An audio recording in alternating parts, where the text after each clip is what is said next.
Halo teman-teman, salam sehat selalu untuk kita semua, salam sejahtera. Dengan saya Bung Ropan, apa kabar?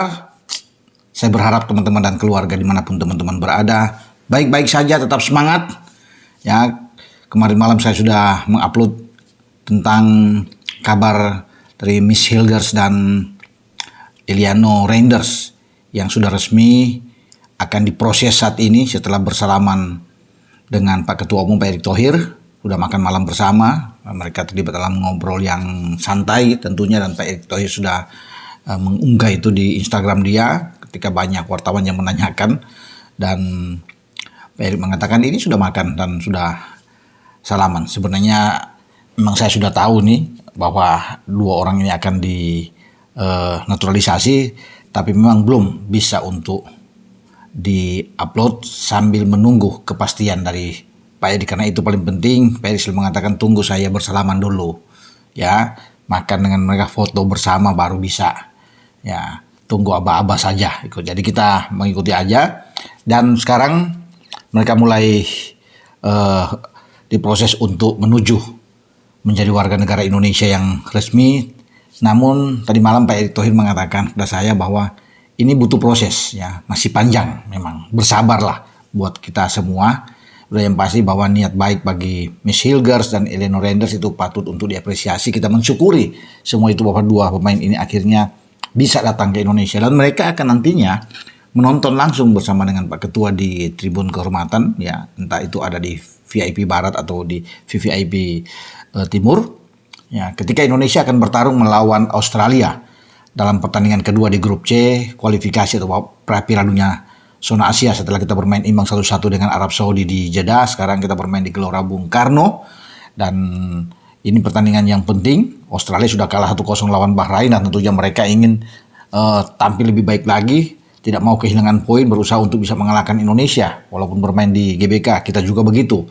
Nah, di sana ada Miss Hilgers dan Eliano Reinders akan duduk untuk menyaksikan rekan-rekan mereka, ya, bertanding. Tentunya seperti Jai Itzes yang sekarang di Venezia, ada Martin Paes yang sekarang bermain di Dallas, ada Calvin Verdong di Nijmegen, Sandy Walsh ya, di Mechelen, ada Sain Patinama yang bermain di KS Open, di semua di Belgia antara Sandy dan Sain ini. Ragnar Oratmangu di Dender juga ada di Belgia. Dender salah pemiliknya adalah orang Indonesia, Pak Syihar Sitorus. Ya, banyak Ivar Jenner, Rafael Stuik. Ya, ini pemain-pemain yang teman-teman dia yang ada untuk bisa bertanding melawan Australia. Ya, kita akan lihat nantinya. Ya, ada Nathan Cho juga termasuk di sana. Ya, Yasin Haptar apalagi sudah bisa bermain. Mereka akan memberikan support, dukungan yang kuat. Nah, kita kembali ke proses mereka. Erik bilang diupayakan Oktober akan main. Diupayakan kalau dia cepat berproses. Karena kan di bulan Oktober ini ada pergantian juga, harus diingat. DPR RI itu baru, orang baru semua juga, yang banyak juga yang masuk, sehingga ini butuh waktu udah setelah presiden baru dilantik, sehingga ketika melawan Bahrain saat tandang dan Cina, ketika tim Indonesia berangkat itu semoga ya kalau cepat ini berproses, kata Pak Erick, itu mereka bisa tersedia. Tapi paling lambat jika ini belum, itu di November baru mereka bisa bermain. Itu sudah paling lambat, karena November itu kita akan tuan rumah bermain melawan Jepang dan melawan Arab di antara tanggal 15 atau 14 ke tanggal 19 November, karena Arab akan datang giliran ke Jakarta main di GBK. Jadi itu yang ada kabar buat kita semua. Jadi sekali lagi Pak Ketua Umum bilang ya bersabar aja, ya, memang Pak Erick mau kalau perlu langsung main melawan Bahrain, itu cepat, makanya mau digas habis di sini. Semoga semua berjalan dengan baik-baik saja. Setelah dari Menpora Kemenkumham ini, DPR RI cepat untuk memproses, ya, menyetujui mereka sehingga ada surat kepres turun ditandatangani presiden, yang mereka diambil sumpah baru alih federasi mereka. Ya, makanya 1 bulan ini ke depan itu digenjot habis ya, oleh PSSI. Itu makanya. Jadi kita berharap bersama ya bahwa mereka, Pak Erick juga bilang berharap ya kita doakan aja. Semoga prosesnya ini cepat ya. Tapi sekali lagi juga dibilang ini masih panjang, memang kalau hitung sekarang masih panjang. Kalau sampai kehitung ke bulan November mereka tersedia. Nah, ketika saya juga menanyakan apakah akan ada lagi pemain baru, memang belum. Kayak Pak Erick selalu begitu. Ya, ini ada operasi sunyi senyap yang selalu lebih tenang. Ya, mungkin saja karena kita butuh pemain depan ya. Kita perlu untuk ada di lini serang karena STI juga membutuhkan. Tapi gaya Pak Erik kan begitu, lebih tenang, lebih diam, tidak gembar-gembor, sehingga mereka harus pasti-pasti dulu ya untuk bisa datang. Nah, Mads Hilgers pemain bek tengah 23 tahun, sama seperti Eliano Reinders. Ya, juga pemain yang bisa bertahan dan bisa bermain di gelandang 23 tahun. Jadi ini menjadi aset nasional kita panjang ke depan. Kalau masih dalam usia 23 tahun ini luar biasa ya bagi kedua pemain ini. Dan harapannya memang di belakang kita harus kuat. Dengan adanya Mads Hilgers ya, Jai Isyes sudah dapat tandem yang oke. Ada Jason Hubner di sana juga. Kita punya Rizky Ridho. Jadi baik dengan ketidakberadaan memang tidak dipanggil Elkan Bagot ya.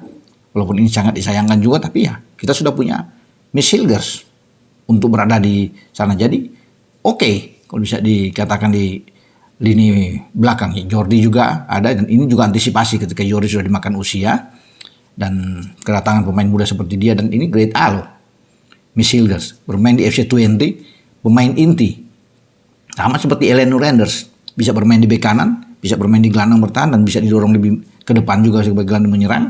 Bagi Eliano masih 23 tahun dan bermain di Pexwool di Eredivisie juga. Jadi ini dua-duanya datang nih grade A. Kalau di kompetisi di Eredivisie ya di Eropa, mereka tidak bermain di level kedua, dan bagus buat kita. Cuma kita tentunya sedang menunggu lagi siapa yang akan datang. Ya, penyerang itu siapa? Banyak yang mengatakan ini kalau boleh Ole, tapi Ole mungkin agak alot. Ya, semoga ini bisa ada. Tapi Mauro Sistra yang sudah tersedia. Semoga Mauro Sistra ini bisa datang karena dia sudah mengatakan surat-surat dia sudah lengkap dan dia sudah kirim. Tinggal pemanggilan dari Pak Erik, tinggal jabat tangan, makan malam bersama. Nah, itu yang ditunggu.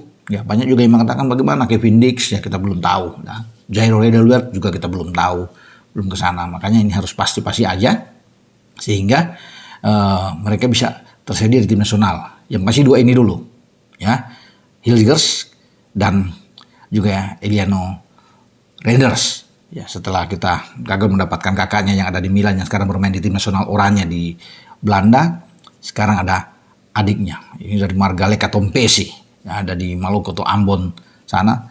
Dan Mads Hilgers adalah berdarah Manado karena orang tuanya mamanya itu dari Manado. Jadi antara Manado dan Ambon yang kita dapatkan saat ini. Ya, kita berdoa bersama semoga cepat Mads Hilgers sehingga belakang kita semakin kuat, dan harapan pendukung sepak bola Indonesia untuk bisa melihat tim nasional kita terbang tinggi dan mungkin bersaing untuk bisa merebut salah satu jatah Asia, karena jatah Asia ada 8. Walaupun tadi di grup C yang terbilang sangat keras, tapi tidak ada yang tidak mungkin. Dengan penambahan pemain yang berkualitas seperti Hilgers, Eliano, dan siapapun yang akan datang, ya kita berharap siapa tahu kita bisa lolos ke Piala Dunia 2026. Ya, walaupun banyak juga yang mengatakan ini tidak mudah, sulit, tapi sepak bola, kata Jai Isyes sebagai kapten ke-11, semua bisa terjadi. Dengan saya, Bung Roban. Ciao.